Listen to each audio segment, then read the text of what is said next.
Yo, what is up, everybody? Welcome back to a brand new War Dragons video. So, before I start this video, I need to say a couple things really quickly. First thing is, go in the description below, click on the links to Ardent's Fire channel as well as I Am Food. Both those guys are in the unofficial, guys, no, it's unofficial, creators faction. I created it, and those two are in it, as well as another person. He doesn't create YouTube videos, but he does create really good guides. In fact, he created a really good one for fortification. So if you want to check that one out, I'll actually put that in the description below as well. Really, really good stuff. I'm actually going to make a new fortification event guide video because he goes over some stuff in that guide that I didn't really think about. So shout out to those three. If you create YouTube videos and about War Dragons, has to be about War Dragons, and you want to be in it, let me know. Send me a message online, the Line app, and I'll add you to the group. And yeah, that's just kind of the point of the group, is to get some more creators out there. If you want to start YouTube, let me know and I can help you set that up. But yeah, that, and then also, guys, we're almost to 1,000 subscribers, which is insane. Seriously, appreciate it so much. We are, I believe, last time I checked, 34 subscribers off of 1,000. So shout out to you guys. Thank you guys so much. But either way, so this video was in response to seeing your boy Tony go up many levels. He's level 187. Before this event, or before all this, he was level, I think, 80 something. So what he did is power leveling. So what people do, and I mentioned in my team video where I was talking about recruiting higher levels, is that you can power level. The purpose of doing this is really to increase your power level really quickly, which means your defense power, so higher levels can't attack you for some if you're being farmed. Power leveling is a pretty, not easy, but it's a pretty good way to stop that in its tracks pretty easily. Then also, it also allows you to just do pretty well in the game. Now, obviously, to do this, you obviously have to spend money. There's not really a way to power level unless you just save everything and hoard it, and then you just don't get a lot of free timers, and timers are what you need. So this video is going to talk about just kind of how to do it, what's the best ways, the mistakes I see a lot of people make who do power level and end up, I've seen at least, what now, 3? Yeah, I think I've at least seen 3 people who power level quit the game because of a couple of reasons. So the first one is, okay, think about power leveling, right? So you're leveling up your base level, which means as you increase your base level, your XP that you get increases as well, which is really good. The issue is that attacking bases becomes a lot harder to get max XP. So to be able to do that, your dragons have to be able to keep up. And one of the biggest problems a lot of people who power level face is they level up really quickly, but they forget about their dragons. And what ends up happening is your dragons can't attack the bases that are required for you to get max XP, and you have to ask for a lot of XP runs. So for me personally, the general rule is you should never have more than 3 out of 10 dragons on your roster. Obviously, I only have 5 because these are the only useful ones. 3 out of 10 should not be able to solo an XP base, because asking for more than 9 runs, 9 runs for 50 people is a lot. And I know people who ask for a lot more. I know for people who, don't ask for any, but 3 should be your goal.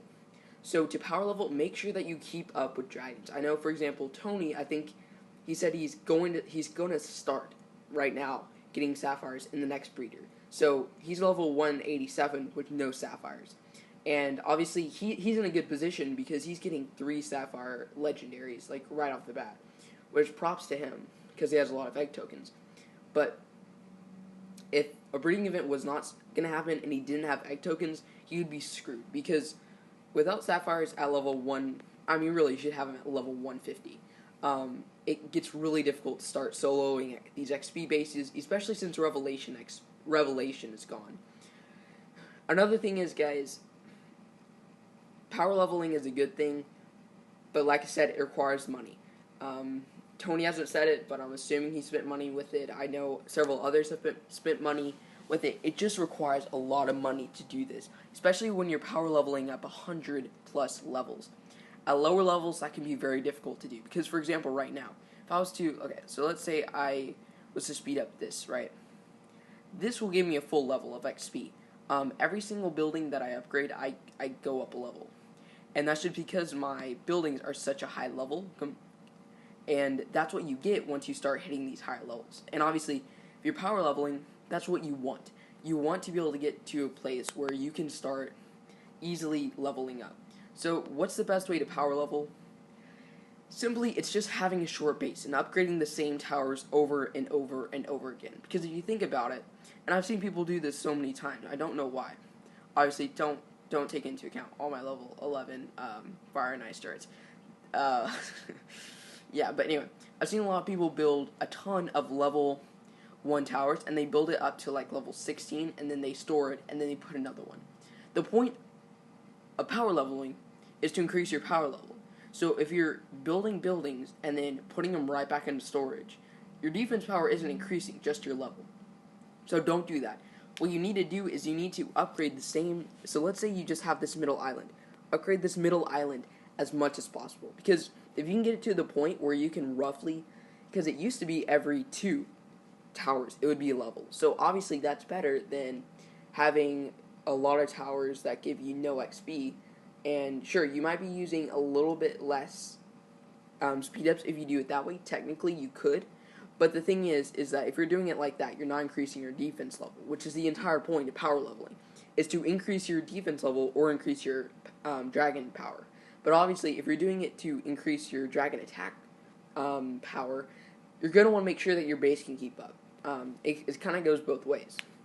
So that's just how you do it. Just don't level up these level 1 buildings to level 16 then store them. It's anti-productive. I mean, why even power level if you're not even increasing defense power, you know? And obviously, guys, like I said, don't take into account my stupidity with all these level 11 fire and ice turrets. It is such a bad idea. I mean, this legitimately is like 50 levels. But yeah, anyway, beside the point. So yeah, that's how you power level. If you guys like need any more help with that, obviously, guys, if you're gonna power level, make sure you use breeding guides to make sure that you keep up with the